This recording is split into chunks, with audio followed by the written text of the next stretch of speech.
शेजारणीला पैसे आले, ताईला पैसे आले, मावशीचाही कॉल आला होता. अहो खालची भाजीवाली पण म्हणाली 3,000 आले ताई. पण मग माझंच खातं कुठे अडलंय? लाडक्या बहिणींनो, तुम्हाला पण हा प्रश्न पडलाय का? मुख्यमंत्री माझी लाडकी बहीण योजनेचे 3,000 रुपये तुमच्या खात्यात अजून का आले नाही, याचं उत्तर सांगणारा हा साधा सोपा व्हिडिओ असणार आहे. नमस्कार. मुख्यमंत्री माझी लाडकी बहीण योजनेचा जो पहिला हप्ता येणार होता 3,000 रुपये, जुलै व ऑगस्ट या दोन्ही महिन्यांचे 3,000 रुपये रक्षाबंधनाची ओवाळणी या स्वरूपात बहिणींच्या खात्यात येतील अशी घोषणा झाली होती. त्यानुसार 19 ऑगस्टला असलेल्या रक्षाबंधनाच्या 2 दिवस आधी म्हणजे 17 ऑगस्टला पैसे येतील असंही सांगण्यात आलं होतं. त्यातही बदल करून 14 ऑगस्ट पासूनच अनेक महिलांच्या बँक खात्यामध्ये 3,000 रुपये जमा होण्यास सुरुवात झाली. याविषयी अनेक लाभार्थी महिलांनी आनंद सुद्धा व्यक्त केलाय.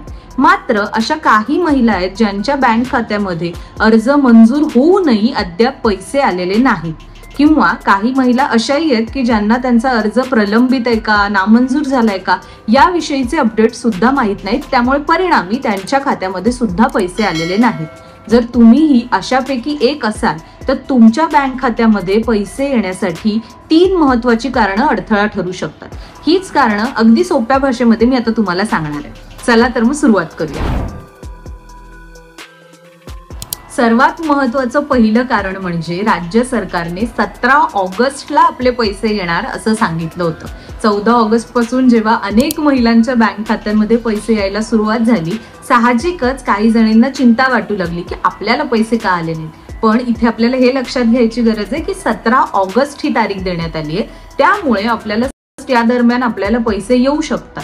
आतापर्यंत म्हणजे 16 ऑगस्टला आम्हाला मिळालेल्या माहितीनुसार 80 लाखाहून अधिक महिलांच्या बँक खात्यामध्ये पैसे पाठवलेत. पण तुम्हाला जर आठवत असेल किंवा यापूर्वीच्या व्हिडिओमध्ये जर तुम्ही ऐकलं असेल तर 1,40,00,00,000हून अधिक अर्ज सरकारकडे प्राप्त झाले. अर्थात या सर्व अर्जांची सध्या तपासणी चालू आहे. त्यामध्ये आपल्याला जर आपला अर्ज मंजूर झाला असेल तर आपल्या फोनवरती, ज्या फोन नंबरवरून तुम्ही रजिस्टर केलंय त्या फोन नंबरवरती तुमचा अर्ज मंजूर किंवा नामंजूर झाल्याची माहिती सुद्धा पाठवली जाते. जर आपला अर्ज प्रलंबित असेल तर आपण त्याचाही अपडेट, त्याचंही स्टेटस लाडकी बहीण योजनेचं जी वेबसाईट आहे किंवा सरकारी जी वेबसाईट आहे त्यावरती तपासू शकणार आहात. त्यामुळे ही सगळी जी काही प्रक्रिया आहे त्यात थोडा वेळ जाऊ शकतो. वाट पहा. आणि त्यानंतरही जर आपल्याला पैसे आलेले नसतील तर दुसरं कारण आपल्याला इथे लक्षात घेणं महत्वाचं आहे. दुसरं कारण काय आहे हे आता आपण पाहूया. 17 ऑगस्ट नंतरही जर आपल्याला पैसे आले नसतील तर दुसरं कारण आपल्याला महत्वाचं आहे ते लक्षात घ्यायला हवं. ज्या महिलांचं आधार कार्ड हे डीबीटी लिंक आहे, त्यांच्या बँक अकाउंटला लिंक आहे, त्या महिलांना सरकारने सर्वात आधी हा हप्ता पाठवलाय.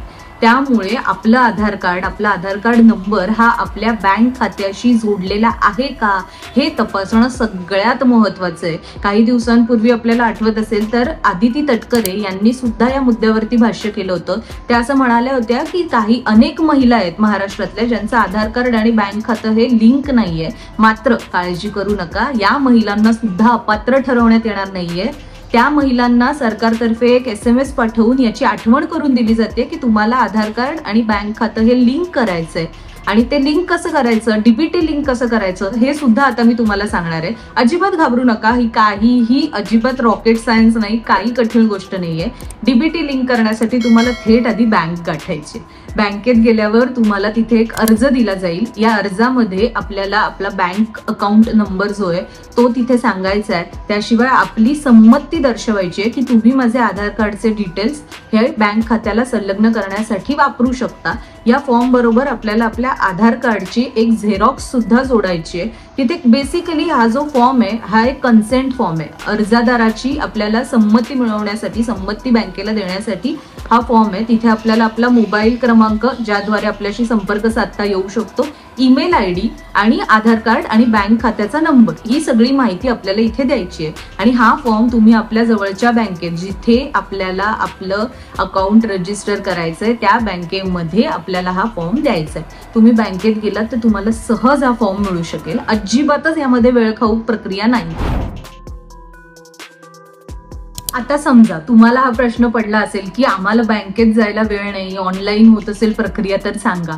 तर काही बँकांनी हा सुद्धा पर्याय दिलेला आहे. तुम्ही तुमच्या बँकचं जे ऍप्लिकेशन आहे ना त्या ऍप्लिकेशन मध्ये जाऊन डीबीटी लिंक किंवा NPCI लिंक हे जर पर्याय सर्च केलेत लॉग इन केल्यावर, तर तुम्हाला तिथे आधार कार्ड नंबर आणि आपलं बँक अकाउंट हे जोडण्याची सुविधा उपलब्ध होईल. तिथे तुम्हाला मी मगाशी सांगितल्याप्रमाणे संमतीपत्र असेल, त्यावर डिजिटली आपण साईन करू शकता. आधार कार्ड तुम्हाला द्यायचंय, मोबाईल क्रमांक द्यायचा आहे. तुम्ही आधार कार्डचा एकदा नंबर टाकला की मोबाईलवरती OTP येणार आणि मग तुम्ही तिथे तुमची डिजिटली साईन करून तुमची संमती दर्शवू शकता आणि तुम्हाला मग तुमचं बँक खातं आणि आधार कार्ड हे लिंक करता येईल.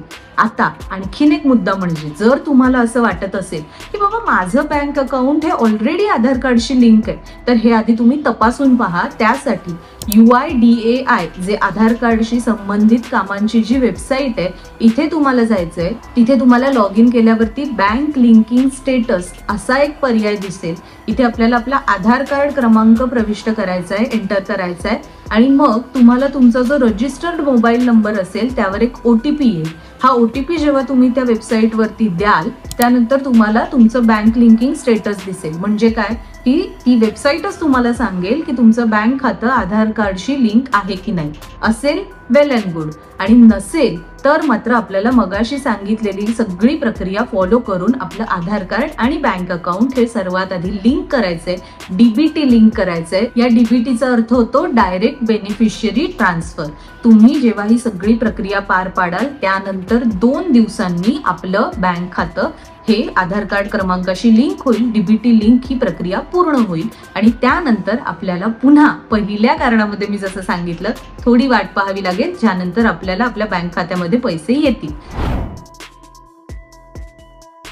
तिसरं महत्वाचं कारण म्हणजे सरकारने मी मगाशी म्हटल्याप्रमाणे ही प्रक्रिया सुरू केली आहे. आतापर्यंत bank of India, state bank of India, bank of Maharashtra, union bank of India अशा काही प्रमुख बँकांमध्ये ज्या महिलांची खाती आहेत त्या खात्यामध्ये पैसे 3000 रुपये पाठवण्यात आले आहेत. तसेच खासगी बँक ज्या आहेत त्यांच्यामध्ये सुद्धा हे पैसे पाठवण्याची प्रक्रिया सुरू आहे. मात्र आपला अद्याप समजा जर अर्ज मंजूर झाला नसेल किंवा काहींनी आपल्याला पात्रता निकषांबाबत स्पष्टता नसल्याने अर्ज भरला नसेल, तर अशा महिलांना 31 ऑगस्ट नंतर सुद्धा अर्ज करता येणार आहे. आपल्याला जर आत्ता अर्ज करायचा असेल तर आपल्याला हा हप्ता मिळण्यासाठी वाट पाहावी लागेल. मात्र इथेही आपल्याला चिंता करण्याची गरज नाही. आजच पुण्यामध्ये मुख्यमंत्री माझी लाडकी बहीण योजनेसाठी जो कार्यक्रम झाला, शुभारंभ सोहळा झाला, इथे उपमुख्यमंत्री देवेंद्र फडणवीस यांनी सुद्धा असं स्पष्ट केलं की ज्या महिलांना पुढच्या महिन्यात म्हणजे सप्टेंबर मध्ये पैसे येतील त्यांना जुलै, ऑगस्ट आणि सप्टेंबर अशा 3ही महिन्यांचे एकत्रित 1,500 रुपये म्हणजेच 4,500 रुपये त्यांच्या बँक खात्यामध्ये प्राप्त होतील. त्यामुळे जरी तुम्ही अर्ज करायला विलंब केला असेल किंवा तुमचा अर्ज मंजूर झाला नसेल, प्रलंबित असेल, तर आपण सगळे पात्रता निकष पूर्ण करून पुन्हा एकदा अर्ज करू शकता. ज्या ज्या महिला पात्र होतील त्या महिलांना या योजनेचे पैसे वेळीच त्यांच्या खात्यामध्ये प्राप्त होतील. तुमच्या सगळ्या प्रश्नांची उत्तरे या व्हिडिओमधून दिली असतील अशी मी अपेक्षा करते. पण अजूनही तुमच्या मनात काही प्रश्न असतील, काही शंका असतील, तर कमेंट बॉक्समध्ये तुमचे प्रश्न, तुमच्या शंका नक्की नमूद करा. लवकरात लवकर त्यावरचा व्हिडिओ आणून तुमची प्रश्न सोडवण्याचा माझा प्रयत्न असेल. असेच नवनवीन व्हिडिओ पाहण्यासाठी चॅनलला लवकरात लवकर सबस्क्राईब करा आणि तुमच्या अन्य मैत्रिणी, बहिणी, मावशी, काकी सगळ्यांबरोबर हा व्हिडिओ शेअर करा आणि त्यांनाही मुख्यमंत्री माझी लाडकी बहीण योजनेचा फायदा कधी मिळणार याविषयीची माहिती द्या.